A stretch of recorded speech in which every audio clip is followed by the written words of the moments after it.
I will not be the only one to see this video. Watch this video now.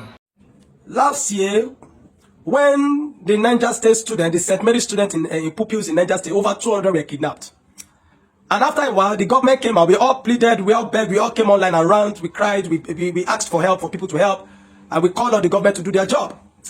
But after a while, the government came out and said the pupils have been released. And while we appreciated that the people were released, we thank God that people were released, but we had to ask the question, how were they released?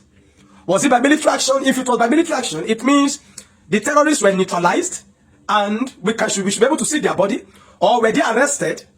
If they were arrested, then we should see them being prosecuted and taken to the court to face the wrath of the law. But we didn't say any of this. Then we asked if it was ransom. Because we must understand, Nigerians, that it is not news that the government paid ransom severally. And so nobody said anything. Then people came at me and said, I should just be happy that the people have been released. Does it bother? Does it matter how they were released? Does it matter which process they were used to be released? And all that. And one of the things you can applaud the APC government for is that they are a propaganda government. They are full of propaganda. I am a man that will say it the way it is, regardless of whose horse is God. They are full of propaganda. People attacked me. They said, "Oh, just be happy, man of God. You should just be happy."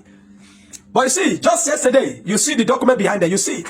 Fitch Nigeria, that is Foundational Investigative Journalism, led by Fisayo Toyomba or Fisayo something. Fitch Nigeria released an investigative journalism was carried out, and it was found that the ransom for that release, for the release of those pupils, was 2 billion naira, paid by the Nigerian government to Boko Haram. Initially, they demanded for $7 million. But after much negotiation or so, 2 billion naira, 2 billion taxpayers' money was paid for those children to be released. Isn't that amazing? We have become a joke in this nation. We have become a people of joke. And the government know one thing. One of the things that the government knows is that nobody is held accountable. I think one of the things that gives the government the temerity to do some of the things they do is because they know that nobody holds them accountable. The people that should hold the government accountable are politicking, are being politically correct, are playing ethnic cards, religious cards, bigotry. So the government paid. I'm not the one that invented. It was an investigative journalism. Who carried the money, where it was dropped, to whom it was given, the border where it was, the venue where it was given, everything is indicated there. Go and read it. Go to Fitch Nigeria handle.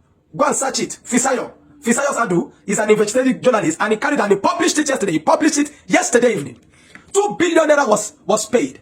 Which serious government that is intentional about ending terrorism pays ransom? You pay ransom to the government. Do you know, and you pay ransom to terrorists. Do you know how much weapon and ammunition 2 billion naira will get the terrorists? Do you know how much weapon it will get them? No. And you want to end terrorism in a nation. You want to end terrorism in Nigeria. You go about telling saying we are working on it. You are fighting against terrorism. And you are paying 2 billion naira ransom. The soldiers that are fighting daily, where their lives have been lost, they don't even get quota. They don't get any of those amounts for their allowances of their salary. A soldier's salary, even if you have spent 20 years in the army, 20 years in the army, your salary is not up to 200,000. It's about 150 something, 180 something. 20 years in the army, your salary is not even up to 250,000 naira.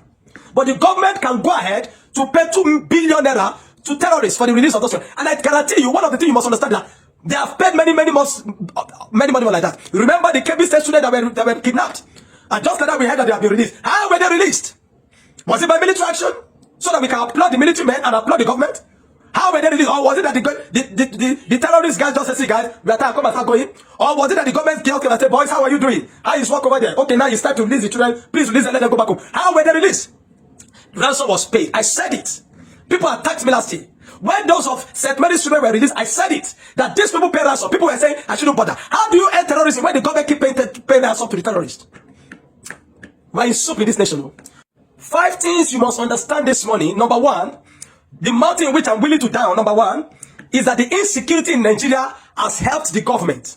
How has it helped them? It has helped the people. It has helped them to bring distraction to the people so that the people are not focusing on them to hold them accountable for bad governance. When was the last time you ever had to hold your government accountable for bad governance? No. Everybody is just looking for how to survive now. So it has helped them. It has created distraction. That the APC government that claimed there is no money, that they claim that they are servicing debt. Recently, we saw the vehicle, hundreds of vehicles that the government of Tinubu has purchased to be used for 2027. So the terrorism in Nigeria has helped them to bring destruction to the people so that the people are not focusing on good government to hold them accountable anymore. Another thing you understand, number two, the Nigerian government is fixed on one thing and one thing alone at this time. If it is not on that thing, they don't care, and it is re-election. If it is not concerning election, if it will not help their election, they don't care. One thing you must understand right now is that the Tinubu administration is only fixed on one thing and one thing alone. And they can give anything, they can sacrifice any Nigerian for the election. Because that was what they did when they came in. They were intentional, they were willing to spill the blood of people, to spill the blood of Nigerians. And they got a man that was vying for office who said, grab it, snatch it, and run away with it. Regardless of which method, just grab it and snatch it and run away with it. And now they can sacrifice any Nigerian for the election. You must have that at the back of your mind. Number three, except it is solely by American forces. Except it is solely by American forces to fight insurgency. The Nigerian military will not win the war against insurgency and terrorism in Nigeria and the jihadists. The reason is that they are highly compromised. They will not win the war. The reason is that they are highly compromised. They are compromised and so therefore they cannot win. Except it is an extra body. As long as this Nigerian military continues and remains with their compromise and with their jihadists within their ranks, they will not win this war. I'm telling you that so that you will know. Number four, Nigerians, especially the ones in the middle belt and in the southern Nigeria, by all means must seek a means of protecting themselves from the jihadists.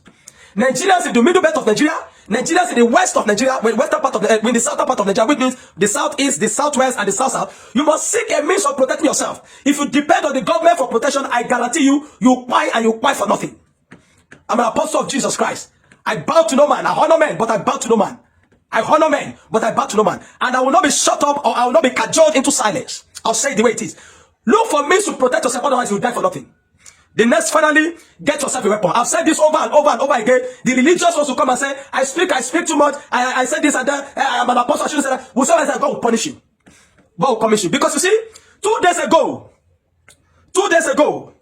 in Dorowa Babuji Borkin local government, Dorowa Babuji Borkin local government, 7 Christians were killed in a local government. 7 Christians were killed 2 days ago. So if I come online and you are telling me that my language, I'm a man of God, I should not say that way. My language is this, my language is that. I say take this money, God will punish you.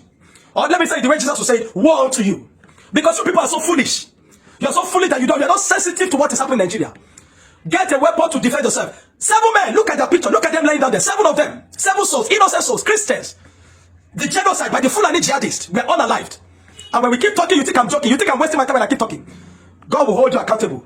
Nigerians seek a means to protect themselves. America, there is genocide.